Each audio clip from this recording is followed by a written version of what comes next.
No matter whether you love or hate Greenpeace, there is no denying the fact that they are master marketers, capitalizing on intense imagery and an uncompromising narrative to promote their idea of a better world. Greenpeace uses a brand strategy which combines an intense focus on the environment, supplemented by activities that differentiate them from their competition. Their focused activism is directed toward the following issues: climate change, oceans, forests, agriculture, toxic pollution, and nuclear issues. Where other environmental groups are seen as working within the system or as being too extreme and destructive, Greenpeace has also been able to differentiate itself by occupying the middle ground, branding itself as strong and unyielding, yet responsible and respectful of all living things. The size and scope of Greenpeace can also be viewed as a differentiator. They operate in 40 countries and are active on numerous local initiatives in support of their broader global strategy.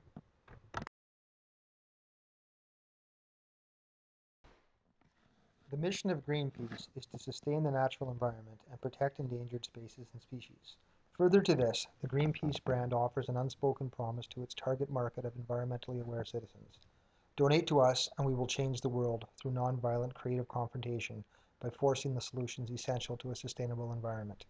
Greenpeace appeals to the emotions of donors through a mantra of a green and peaceful future. The Greenpeace brand position aligns with the organization's overall strategy of reducing environmental impact.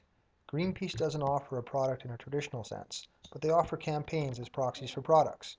A successful product, therefore, is determined by the donations or social engagement of individuals for a Greenpeace initiative, ending in a positive result for the planet or a community.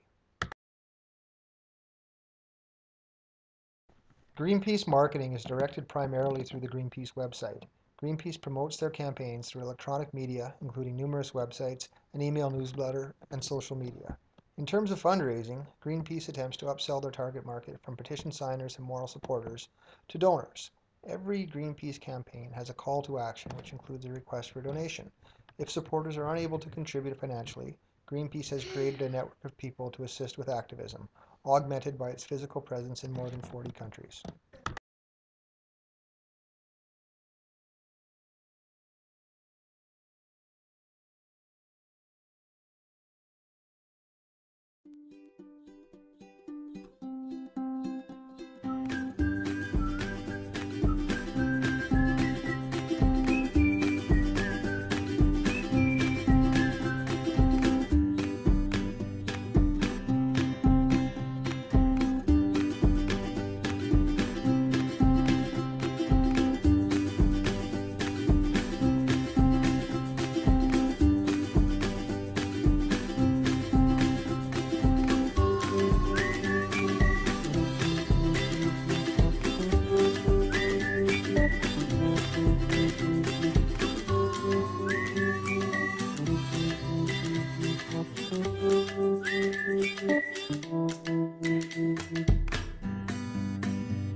As the previous video shows, there are many competitors who occupy the environmental space and compete for donations with Greenpeace.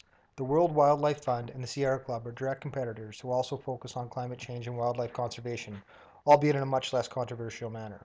The Sierra Club tries to effect change from within. They work to get environmental officials elected to office, while the WWF differentiates itself by accepting donations from corporations and government.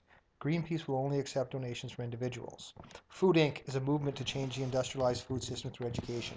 They provide competition with Greenpeace for donations from people who are concerned about sustainable agriculture and an uncontaminated food supply chain.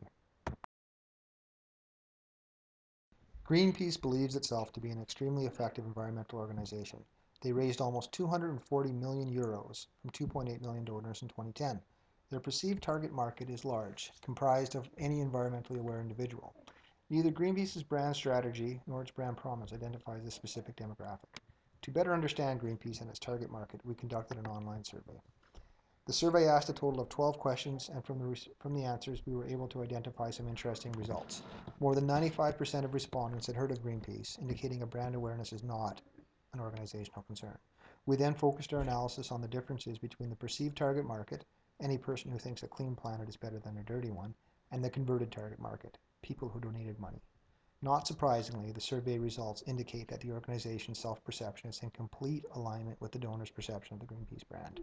The responses also show an understanding of environmental issues and philanthropic support for environmental causes, but almost 80% of the respondents agreed with Greenpeace's goals and still did not contribute. To a person, they responded they were participating in other ways to contribute to environmental change. Most recycled, but many cited waste reduction, using alternative transportation, or contributing to other environmental organizations.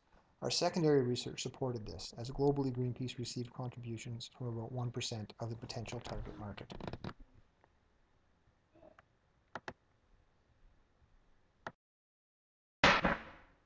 Why the low conversion rate? 21% of respondents did not agree with Greenpeace's goals or methods, responding that they felt Greenpeace was too aggressive in its actions.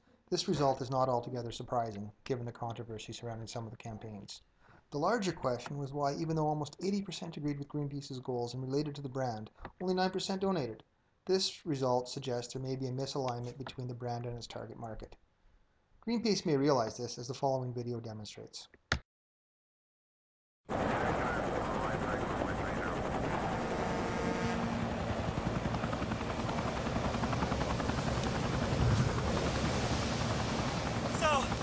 Out here is going to help save the whales?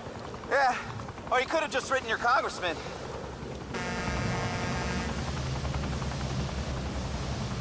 I'm so cold. Just pee in your suit. Works for me.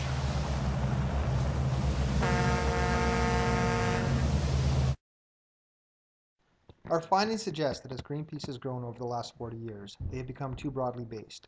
The low conversion rate could be attributed to a misalignment in their marketing strategy. The number and variety of campaigns confuses their target market to the point they don't donate because they feel they can accomplish more by contributing in other ways. By thinking globally, they have left the acting locally space open to niche competitors with closer community ties. We recommend Greenpeace attempt to increase conversion rates through an analysis of the value the customer gets from donating to the organization. Then they should focus on establishing and executing marketing programs for campaigns that create value for their donors.